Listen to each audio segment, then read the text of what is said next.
चलते हैं राज्य के ऐतिहासिक मोरहाबादी मैदान में, जहां हर साल जो कह सकते हैं कि रावण दहन का कार्यक्रम हमेशा से अलग किया गया है और इस बार भी कुछ अलग विशेषताएं रही है। और इन विशेषताओं को बताने के लिए हमारे साथ रांची से संवाददाता शाहनवाज अख्तर जुड़ रहे हैं। शाहनवाज, अगर इस बार की विशेषताओं की बात करें रांची के ऐतिहासिक मोरहाबादी मैदान में, ऐतिहासिक में बार बार इसलिए कह रही हूं क्योंकि इस बार भी जो है फीट जो रावण के पुतलों का किया गया है वो बढ़ाया गया है और इस बार सीएम जो है रिमोट से रावण दहन करने वाले, और क्या कुछ इस बार विशेषताएं हमें देखने को मिलने वाली है?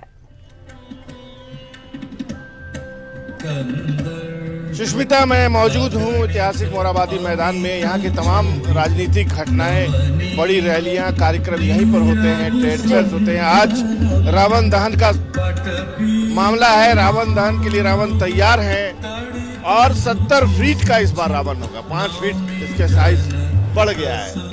अगर हम कुंभकर्ण की बात करें तो 65 फीट और मेघनाथ की बात करें तो वो 60 फीट है। ये तो रावण के कद की बात है। इसके साथ ही सांस्कृतिक कार्यक्रमों का सिलसिला शुरू हो चुका है। डॉक्टर कमल बोस और उनके साथी सहयोगी यहाँ पर सबसे पहले उन्होंने प्रभु श्री राम के भजन से शुरुआत की। बहुत कर्णप्रिय भजन बजे और उसको सब लोगों ने सराहा तालियों के साथ। अभी ओडिसी नृत्य चल रहा है स्टेज पर और यहाँ पर मौजूद तमाम बिग स्क्रीन्स पे इसका सीधा प्रसारण भी हो रहा है। हजारों लोग इसको देख भी रहे हैं, बिल्कुल लाइव देख रहे हैं कि कैसे स्टेज पर आर्टिस्ट परफॉर्म कर रही हैं और उनकी तस्वीरें जो है स्टेज पर भी दिखाई दे रही हैं। इसके अलावा मैं आपको कुछ और खास चीज दिखाना चाहता हूँ, वो ये है कि इस बार शेखर मुखर्जी नाम के एक बंगाल के आतिशबाजी के बहुत बड़े एक्सपर्ट बुलाए गए हैं, जो यहाँ पर एक स्पैरो नाम की आतिशबाजी होती है, जो खास करके बड़े बड़े जो टूर्नामेंट्स होते हैं, मैचेस में जब आपने देखा होगा कि इंडिया जीती थी कल परसों, तो उसमें कितनी जबरदस्त आतिशबाजी आपको दिखाई दी थी। विराट कोहली हालांकि आउट हो गए थे लेकिन बाद में उन्होंने जीत दिलाई। तो आतिशबाजी जैसे बिल्कुल शाहनवाज, तो देखिए महज अब कुछ देर बचे जब रावण दहन का कार्यक्रम ऐतिहासिक मोरहाबादी मैदान में होगा। तमाम गणमान्य अतिथि वहां पर पहुंचेंगे। मुख्य अतिथि के तौर पर मुख्यमंत्री हेमंत सोरेन खुद वहां पर पहुंचने वाले हैं। चलिए अब हम अरगोड़ा की ओर रुख करते हैं, जहां से हमारे साथ संवाददाता अजय लाल बने हुए हैं। अजय, अगर हम बात करें रावण दहन कार्यक्रम को लेकर, तो अरगोड़ा मैदान में इस पर क्या कुछ तैयारियां, क्योंकि महज अब कुछ ही वक्त बचा है रावण दहन कार्यक्रम को लेकर? बिल्कुल सुष्मिता, अरगोड़ा मैदान में सिर्फ जय श्री राम के नारे लग रहे हैं, सिर्फ जय श्री राम के नारे और कुछ भी नहीं। लगातार जय श्री राम के नारे लग रहे हैं। रावण वध कार्यक्रम, 60 फीट का रावण अट्टहास करता हुआ इस वक्त, और इस वक्त उसके बाद 55 फीट का कुंभकर्ण है और 50 फीट का मेघनाथ का वध राज्य के मुख्यमंत्री हेमंत सोरेन के माध्यम से होगा। पूरी तरह से उत्साह का माहौल इस वक्त और जय श्री राम के नारे लगातार, जय श्री राम। और पंकज साहू हमारे साथ हैं, दुर्गा पूजा रावण वध दहन समिति अरगोड़ा के अध्यक्ष। पंकज जी, आपके हाथ में क्या है? मैं दिखाने की कोशिश कर रहा हूं कि सुष्मिता, इस बार का रावण अग्नि बाण से नहीं बल्कि पिस्तौल से मारा जाएगा। पंकज जी, ये क्या है?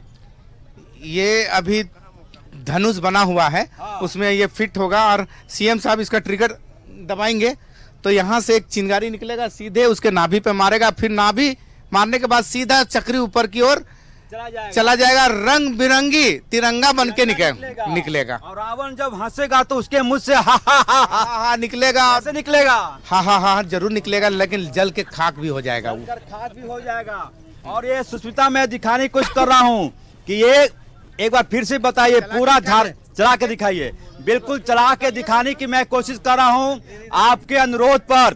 न्यूज 11 के लिए सिर्फ कैसे रावण वध होगा मैं आपको दिखाने की कोशिश कर रहा हूं, किस प्रकार से रावण वध इस बार होगा। देखेंगे ये पूरी तरह से फिट हो रहा है इसके अंदर, और उसके बाद कैसे फायरिंग होगी देखेंगे। ये अंदर चला गया और उसके बाद ये पूरी तस्वीर मैं दिखा रहा हूँ। झारखंड की जनता देखेगी, राज्य की 3.25 करोड़ जनता आपके माध्यम से देखेगी और देखेंगे ये ऑन हो गया। और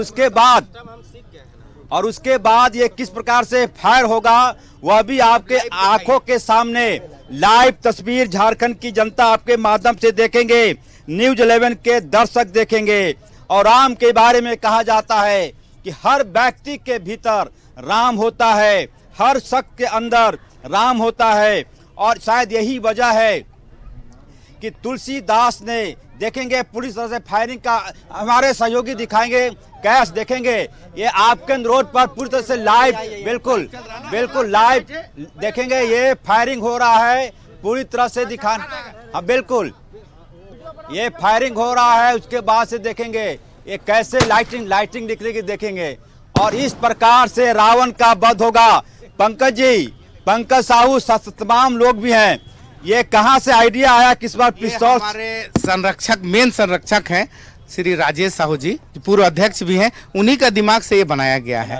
और इसको फिट हो जाएगा वहाँ पर, वो धनुष में फिट होगा। तो पसंद था ये किसी तरह मेरे पास पहुंचा, बस यूज हो रहा है, एक बार जय श्री राम। यूज हो रहा है, बोले जय श्री राम। बहुत बहुत धन्यवाद आपका। माहौल को भी बढ़िया रखिए, बिल्कुल, और राधे राधे बोलिए, राधे राधे। चलिए, और उसके बाद और भी मैं लोगों को दिखाने की कोशिश कर रहा हूँ। बिल्कुल अजय लाल, तो देखिए रांची की तमाम ऐतिहासिक जगहों की तस्वीरें अपने लगातार दर्शकों को पहुंचा रहे हैं कि इस बार किस तरीके से रावण दहन कार्यक्रम का आयोजन किया गया है, क्या कुछ व्यवस्थाएं की गई हैं। और चलिए जमशेदपुर की ओर रुख करते, जहां से हमारे साथ संवाददाता मनोज बने हुए हैं। मनोज, वो सारी तस्वीरें हमने अपने दर्शकों को पहुंचाई, वो 9 दिनों का कार्यक्रम और 9 दिनों की पूरी तस्वीरें घर बैठे दर्शकों ने भी हमारे चैनल के माध्यम से देखा और आपने भी पहुंचाई उन तमाम तस्वीरों को। लेकिन आज वो अहम दिन, जब 9 दिनों की आराधना के बाद आज मां को नम आंखों से विदाई दी जाएगी, विसर्जन होगा, और ऐसे में व्यवस्थाओं पर भी कई सवाल उठते हैं। तो आपका पहला सवाल यही है कि व्यवस्था क्या कुछ की गई है विसर्जन को देखते हुए? देखिए, व्यवस्था की बात करें तो सुरक्षा का पुख्ता इंतजाम किया गया है। मेरे पीछे का, क्योंकि 9 दिनों का जो ये मां शक्ति की आराधना जो चल रहा था वो अब संपन्न हो गया, और उसके बाद 10वीं के सिंदूर खेला के बाद अब जो है प्रतिमा विसर्जन करने की प्रक्रिया शुरू हो गई है। साक्षी गोल चक्कर पर है, पूरा जन सैलाब उमड़ पड़ा है। भक्त जो है यहाँ माँ के दर्शन के लिए उमड़ पड़े हैं। एक बार हम दिखाने की कोशिश करेंगे कि एक बार देखिए कि माँ की प्रतिमा निकल चुकी है सोंडेखा और खरखाई नदी घाट के लिए। एक एक कर जितनी गाड़ियां हैं, एक लंबी कतार, और सभी गाड़ियां जो है, सभी गाड़ियों पर माँ का मूर्ति विराजमान है। और जितने समिति के लोग हैं अपने अपने तरीके से नाचते गाते ढोल नगाड़े के साथ ये सोंडेखा और खरखाई नदी की तरफ बढ़ रहे हैं। जो भीड़ है वो भीड़ ये कह रहा है कि आस्था का ये जन सैलाब उमड़ पड़ा है। ऐसा जन सैलाब जो 9 दिनों तक लगातार लोग मां की आराधना करते रहे, और मां की आराधना के बाद अब जो है मां को विदा किया जा रहा है। मेरे पीछे का जो दृश्य है वो भी हम अपने दिखाने की कोशिश करेंगे। मेरे पीछे का दृश्य को देखिए कि ये एक लंबा सा भीड़, ऐसा मानो कि पूरा जन सैलाब, पूरी जमशेदपुर जो है वो समाहित है साक्षी गोल चक्कर पर। लोग मां के दर्शन करते, प्रणाम करते और साथ साथ मां का आशीर्वाद मांगते नजर आ रहे हैं। तो एक जन सैलाब यहाँ पर साक्षी गोल चक्कर, और कमोबेश पूरे शहर का यही नजारा है। साक्षी की बात करें, बिष्टुपुर की बात करें, या पड़ोसी जिला सरायकेला की बात करें, तो वहां भी क्योंकि 10वीं के दिन विसर्जन होता है और विसर्जन की प्रक्रिया जो है वो शुरू हो गया है। 120 अभी तक पूजा पंडालों का जो प्रतिमा है उसका विसर्जन कर दिया गया है, और धीरे धीरे प्रशासन 10 बजे रात तक का समय दिया है। लेकिन कयास लगाया जा रहा है कि 10 बजे तक निश्चित तौर पे जो स्थिति है, जो धीरे धीरे जो मूर्ति और प्रतिमा जो लोग अपने अपने पंडाल से लेकर बाहर निकल चुके हैं, तो जाहिर सी बात है कि वो अब जो समय निर्धारित किया गया है उस समय पर प्रशासन बिल्कुल मनोज, तो देखिए प्रशासन पूरी तरीके से तैयार है कि इस बार जिस तरीके से 9 दिनों तक ये पूरा सफल आयोजन रहा और आज का दिन भी सफल रहेगा, पुलिस प्रशासन की जो भी तैयारियां रही वो सफल रहेगी। चलिए मनोज, आपका बहुत बहुत धन्यवाद हमारे साथ जुड़ने के लिए।